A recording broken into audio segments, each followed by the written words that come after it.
ಎಲ್ಲರಿಗೂ ಅಭಿನಂದನೆಗಳು. ಆನ್ ಮಾಡಿ. ಅಭಿನಂದನೆಗಳು. ನಾವು ಈ ದಿನ ಶ್ರೀ ರೇಣುಕಾಚಾರ್ಯ ಯುಗಮಾನೋತ್ಸವ ಕಾರ್ಯಕ್ರಮ ಆಚರಿಸೋದಕ್ಕೋಸ್ಕರ ಪತ್ರಿಕಾಗೋಷ್ಠಿಯನ್ನು ಉದ್ದೇಶಿಸಿ ನಮ್ಮ ಅಖಿಲ ಭಾರತ ವೀರಶೈವ ಮಹಾಸಭೆಯ ರಾಜ್ಯ ಘಟಕದ ಮಹಿಳಾ ಅಧ್ಯಕ್ಷರಾದ ಮುಕ್ತಾಂಬಾ ಬಸವರಾಜ್ ಬಂದಿದ್ದಾರೆ. ನಮ್ಮ ಯುವ ಘಟಕದ ರಾಷ್ಟ್ರೀಯ ಅಧ್ಯಕ್ಷರಾದ ರಾಜ್ಯಾಧ್ಯಕ್ಷರಾದ ಮನೋಹರ್ ಅಬ್ಬಿಗೇರಿಯವರು ಬಂದಿದ್ದಾರೆ. ನಮ್ಮ BBMP ಘಟಕದ ಅಧ್ಯಕ್ಷರಾದ ನವೀನ್ ಬಿಡದಿಯವರು ಬಂದಿದ್ದಾರೆ. ಹಾಗೆಯೇ BBMP ಘಟಕದ ಯುವ ಅಧ್ಯಕ್ಷರಾದ ಶ್ರವಣ್ ಕುಮಾರ್ ಬಂದಿದ್ದಾರೆ ಮತ್ತು ರಾಜ್ಯ ಯುವ ಘಟಕದ ಕಾರ್ಯದರ್ಶಿಯಾದ ಹರೀಶ್ ಮಹೇಶ್ ಬಂದಿದ್ದಾರೆ. ಇವರೆಲ್ಲರಿಗೂ ಸ್ವಾಗತಿಸುತ್ತಾ ಮುಂದಿನ ಕಾರ್ಯಕ್ರಮ ನಡೆಸಿಕೊಡ್ಲಿಕ್ಕೆ ಮನೋಹರ್ ಅಬ್ಬಿಗೇರಿಯವರಿಗೆ ಪತ್ರಿಕಾ ಮತ್ತು ಮಾಧ್ಯಮದ ಎಲ್ಲ ಸ್ನೇಹಿತರಿಗೆ, ಪ್ರೀತಿಯ ಸಹೋದರಿಯರಿಗೆ ಶರಣಾರ್ಥಿಗಳು. ಈ ದಿನ ಇಲ್ಲಿ ಪತ್ರಿಕಾಗೋಷ್ಠಿ ಕರೆದಿರತಕ್ಕಂಥ ವಿಚಾರ ಏನಂತ ಹೇಳಿದ್ರೆ, ಶ್ರೀ ಜಗದ್ಗುರು ರೇಣುಕಾಚಾರ್ಯರ ಜಯಂತಿ ಮತ್ತು ಯುಗಮಾನೋತ್ಸವ. ಕರ್ನಾಟಕ ರಾಜ್ಯ ಸರ್ಕಾರದ ವತಿಯಿಂದ ಕನ್ನಡ ಮತ್ತು ಸಂಸ್ಕೃತಿ ಇಲಾಖೆ ಇವರ ಸಹಾಯದೊಂದಿಗೆ ಕಳೆದ ವರ್ಷ ಕೂಡ ಬಹಳ ವಿಜೃಂಭಣೆಯಿಂದ ವಿಶೇಷವಾಗಿ ಬೆಂಗಳೂರು ನಗರ ಜಿಲ್ಲೆ ಮೊದಲು ಮಾಡಿಕೊಂಡು ಕರ್ನಾಟಕ ರಾಜ್ಯಾದ್ಯಂತ ರೇಣುಕಾ ಜಯಂತಿ ಮತ್ತು ಯುಗ ಮಾನೋತ್ಸವ ಬಹಳ ಚೆನ್ನಾಗಿ ಯಶಸ್ವಿಯಾಗಿ ಕಾರ್ಯಕ್ರಮಗಳು ಬಂದಿದೆ. ಈ ವರ್ಷ ಕೂಡ ಮಾರ್ಚ್ 1ನೇ ತಾರೀಕು ನಮ್ಮ ಟೌನ್ ಹಾಲಲ್ಲಿ ರವೀಂದ್ರ ಕಲಾಕ್ಷೇತ್ರ JC ರಸ್ತೆ ಬೆಂಗಳೂರು ಇಲ್ಲಿ ಶ್ರೀ ಜಗದ್ಗುರು ರೇಣುಕಾಚಾರ್ಯರ ಜಯಂತಿ ಮತ್ತು ಯುಗ ಮಾನೋತ್ಸವ ಕಾರ್ಯಕ್ರಮ ನಡೀತಾ ಇದೆ.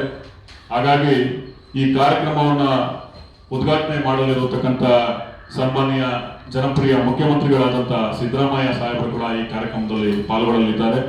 ದಿವ್ಯ ಸಾನ್ನಿಧ್ಯವನ್ನು ಪರಮ ಪೂಜ್ಯ ಶ್ರೀ ಶತಸ್ಥಲ ಬ್ರಹ್ಮ ರೇವಣಸಿದ್ದೇಶ್ವರ ಶಿವಾಚಾರ್ಯ ಸ್ವಾಮಿಗಳು, ಶ್ರೀಮದ್ ರಂಭಾಪುರಿ ಶಾಖಾ ಮಠ, ದೊಡ್ಡಗುಡಿ ಗುಬ್ಬಿ ಘನ ಉಪಸ್ಥಿತಿಯಲ್ಲಿ DK ಶಿವಕುಮಾರ್ ಸಾಹೇಬರು ಕೂಡ,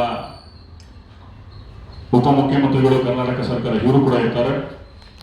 ಮಾನ್ಯ ಹಿಂದುಳಿದ ವರ್ಗಗಳ ಕಲ್ಯಾಣ ಹಾಗೂ ಕನ್ನಡ ಮತ್ತು ಸಂಸ್ಕೃತಿ ಇಲಾಖೆಯ ಸಚಿವರು ಕರ್ನಾಟಕ ಸರ್ಕಾರ ಶಿವರಾಜ್ S ತಂಗಡಿಯವರು ಕೂಡ ಈ ಕಾರ್ಯಕ್ರಮದಲ್ಲಿ ಇರ್ತಾರೆ. ಮುಖ್ಯ ಅತಿಥಿಗಳಾಗಿ ಅಖಿಲ ಭಾರತ ವೀರಶೈವ ಲಿಂಗಾಯತ ಮಹಾಸಭಾದ ರಾಷ್ಟ್ರೀಯ ಅಧ್ಯಕ್ಷರು, ಈ ರಾಜ್ಯ ಕಂಡಂತ ಒಬ್ಬ ಶ್ರೇಷ್ಠ ಮುತ್ಸದಿಗಳು, ರಾಜಕಾರಣಿಗಳು, ಯುವಕರ ಮುಖಂಡರು ಆದಂತ ಶ್ರೀ ಈಶ್ವರ್ ಖಂಡ್ರೆಜಿಯವರು, ಅರಣ್ಯ ಇಲಾಖೆಯ ಸಚಿವರಾಗಿ ಕರ್ನಾಟಕ ಸರ್ಕಾರ ಇವರು ಕೂಡ ಮುಖ್ಯ ಅತಿಥಿಗಳಾಗಿ ಈ ಕಾರ್ಯಕ್ರಮದಲ್ಲಿ ಪಾಲ್ಗೊಳ್ಳಲಿದ್ದಾರೆ. ಅಧ್ಯಕ್ಷತೆಯನ್ನು ವಹಿಸಿರತಕ್ಕಂಥ ಮಾನ್ಯ ಶಾಸಕರು ಚಿಕ್ಕಪೇಟೆ ವಿಧಾನಸಭಾ ಕ್ಷೇತ್ರ ಉದಯ್ ಗಡಾಚಾರ್ ಅವರು, ಉಪನಾಯಕ ಪ್ರಶಾಂತ್ ರಿಪ್ಪನ್ಪೇಟೆ ಅವರು, ವಿಶೇಷ ಆಹ್ವಾನಿತರಾಗಿ ಪಾಲೇಕರ್ ಅವರು, HM ರೇಣುಕಾ ಪ್ರಸನ್ನ ಅವರು, ಮನೋಹರ್ ಅಬ್ಬಿಗೆರೆ ಅವರು, PR ನವೀನ್ ಕುಮಾರ್ ಅವರು, ಇನ್ನೂ ಸಾಕಷ್ಟು ಮಹಾಸಭಾದ ಎಲ್ಲ ಮಹಿಳಾ ಘಟಕದ ಮುಕ್ತಾಂಬ ಅವರು, ರಾಷ್ಟ್ರೀಯ ಘಟಕದವರು, ರಾಜ್ಯ ಘಟಕದವರು, ಎಲ್ಲ ಮಹಾಸಭಾದ ಪರಿವಾರದವರು ಕೂಡ ಹಾಗಾಗಿ ಹೆಚ್ಚಿನ ಜನಸಂಖ್ಯೆಯಲ್ಲಿ, ಸಹಸ್ರಾರು ಜನಸಂಖ್ಯೆಯಲ್ಲಿ ಬೆಂಗಳೂರು ನಗರ ಜಿಲ್ಲೆಯಲ್ಲಿ ಇರತಕ್ಕಂಥ ಎಲ್ಲ ಸಮಾಜದ ಪರಿವಾರದವರು, ಗ್ರಾಮಾಂತರ ಭಾಗದವರು, ಇಡೀ ಕರ್ನಾಟಕ ರಾಜ್ಯದ ಎಲ್ಲ ರೇಣುಕರ ಸದ್ಭಕ್ತರು ಕೂಡ ಈ ಕಾರ್ಯಕ್ರಮದಲ್ಲಿ ಪಾಲ್ಗೊಂಡು ಈ ಕಾರ್ಯಕ್ರಮನ ಯಶಸ್ವಿ ಮಾಡಬೇಕು ಅಂತ ಹೇಳಿ ತಮ್ಮಲ್ಲಿ ಮನವಿ ಮಾಡ್ತಾ ಇದ್ವಿ. ಈ ಕಾರ್ಯಕ್ರಮ ಏನಂತ ಹೇಳಿದ್ರೆ, ಪ್ರತಿ ವರ್ಷ ರಾಜ್ಯ ಸರ್ಕಾರದ ವತಿಯಿಂದ ಧರ್ಮಯುತವಾಗಿ ಎಲ್ಲರ ಜಯಂತಿಗಳು ನಡೀತಾ ಇರುತ್ತೆ. ಕಳೆದ ಬಾರಿ ನಾವು ರಾಜ್ಯ ಸರ್ಕಾರಕ್ಕೆ ಒಂದು ಮನವಿ ಕೊಟ್ಟು ಮಾನ್ಯ ಮುಖ್ಯಮಂತ್ರಿಗಳನ್ನ ಭೇಟಿ ಮಾಡಿ ಚರ್ಚೆ ಮಾಡಿದಾಗ ಅವರು ಕೂಡ ನಮಗೆ ಸಹಕಾರ ಕೊಟ್ಟರು. ಅವ್ರಿಗೂ ಕೂಡ ಈ ಸಂದರ್ಭದಲ್ಲಿ ಅಭಿನಂದನೆಗಳನ್ನ ಸಲ್ಲಿಸ್ತೀವಿ. ಬಹಳ ವಿಶೇಷವಾಗಿ ಈ ಕಾರ್ಯಕ್ರಮ ನಡೀತಾ ಇದೆ. ಶತಶತಮಾನಗಳ ಹಿಂದೆ ಯುವಕರಿಗೆ ಸಮಾಜ ಧರ್ಮ ಪರಂಪರೆಯನ್ನ ತೋರಿಸ್ಕೊಟ್ಟಂತ ಜಗದ್ಗುರುಗಳು ರೇಣುಕಾದಿ ಪಂಚ ಆಚಾರ್ಯರು, ಇವರ ಮಾರ್ಗದರ್ಶನ, ಇವರ ನಡೆ ನುಡಿ ಇವತ್ತು ಈ ಒಂದು ಪೀಳಿಗೆ, ಯುವ ಪೀಳಿಗೆಗೆ, ಈ ಸಮಾಜಕ್ಕೆ ಬೇಕಾಗಿದೆ ಅಂತ ಹೇಳೋ ನಿಟ್ಟಿನಲ್ಲಿ ಎಲ್ಲ ಯುವಕರು ಒಂದಾಗಿ ಸಮಾಜನ ಕಟ್ಟಬೇಕು. ಹಾಗೆ ಎಲ್ಲ ಶ್ರದ್ಧೆ ತಾಯಂದಿರು ಕೂಡ ಈ ಒಂದು ಸಮಾಜ ಕಟ್ಟುವ ನಿಟ್ಟಿನಲ್ಲಿ ನಮ್ಗೆಲ್ಲರಿಗೂ ಸಹಕಾರ ಕೊಡಬೇಕು. ಹೆಚ್ಚಿನ ಸಂಖ್ಯೆಯಲ್ಲಿ, ಸಹಸ್ರಾರು ಸಂಖ್ಯೆಯಲ್ಲಿ ಈ ಕಾರ್ಯಕ್ರಮಕ್ಕೆ, ಈ ಸಮಾಜದ ಒಂದು ಶಕ್ತಿಗೆ ನಾವೆಲ್ಲರೂ ಕೂಡ ಭಾಗಿಯಾಗೋಣ. ಎಲ್ಲರೂ ಕೂಡ ಈ ಕಾರ್ಯಕ್ರಮಕ್ಕೆ ಬಂದು ಭಾಗಿಯಾಗಬೇಕು ಅಂತ ಹೇಳಿ ತಮ್ಮಲ್ಲಿ ನಾನು ಸವಿನಯ ಪ್ರಾರ್ಥನೆ ಮುಖಾಂತರ ಮನವಿ ಮಾಡ್ತೀವಿ. ನಮಸ್ಕಾರ. ನಮಸ್ಕಾರ.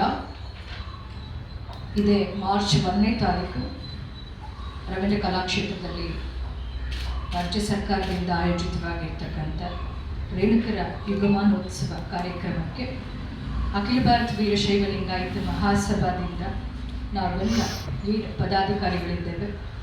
ರಾಜ್ಯಾದ್ಯಂತ ಎಲ್ಲ ರೇಣುಕರ ಅಭಿಮಾನಿಗಳಿಗೆ ಮತ್ತು ಭಕ್ತರಿಗೆ, ಸದ್ಭಕ್ತರಿಗೆ ಮನವಿ ಮಾಡ್ತಾ ಇದ್ದೇವೆ, ಈ ಕಾರ್ಯಕ್ರಮವನ್ನು ಯಶಸ್ವಿ ಮಾಡಬೇಕಾಗಿ ಕೋರ್ತಾ ಇದ್ದೇವೆ. ಯಾಕೆಂದರೆ ರೇಣುಕರ ಜಯಂತಿ ಈ ನಾಡಿಗೆ, ನಮ್ಮ ವೀರಶೈವ ಲಿಂಗಾಯತ ಧರ್ಮವನ್ನಲ್ಲದೆ ವಿಶ್ವ ಮಾನವತೆಯನ್ನು ಸಾರಿದಂಥ ರೇಣುಕರ ಜಯಂತಿ ಅನ್ನು